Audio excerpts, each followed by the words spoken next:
Hello everyone. Today, I have a meaningful story to share with you about sacrifice and the unexpected rewards that life can bring.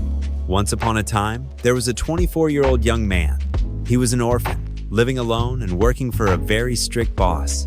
Every day after work, he could barely afford a little flour, just enough to make 4 chapatis for dinner, and then he would go to bed. But something strange started happening. One night, after cooking, he went to wash his hands, and when he returned, one of the chapatis was missing. The same thing happened for 2 or 3 nights in a row. On the 3rd night, he decided to stay awake and catch the culprit.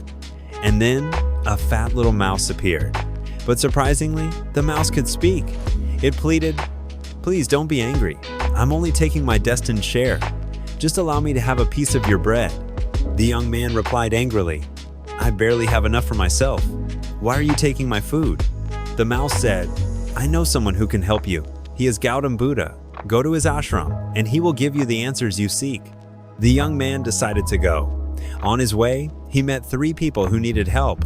A mansion owner asked, "When will my daughter speak again?" A wizard who had meditated for 1,000 years asked, "When will I ascend to heaven?" A giant turtle who had cultivated for 500 years asked, "When will I transform into a dragon?"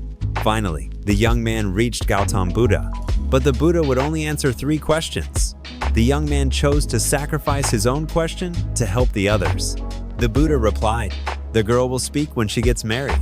The wizard will ascend to heaven once he lets go of his magic staff. The turtle will transform into a dragon if he removes his shell." On the way back, the young man delivered the Buddha's answers.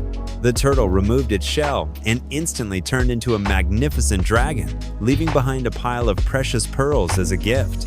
The wizard let go of his staff and peacefully ascended to heaven, leaving the magical staff for the young man. The mansion owner joyfully married his daughter to the young man. On their wedding day, the girl spoke her very first words. "You were the one who came to our house that night." From a poor, struggling young man, he now had everything: wealth, power, and love, all because he chose to think of others first. This story reminds us that sometimes letting go of our own desires and helping others is the fastest path to true happiness. Give first, and life will reward you beyond your expectations. Thank you for watching. Don't forget to like, share, and subscribe to the channel.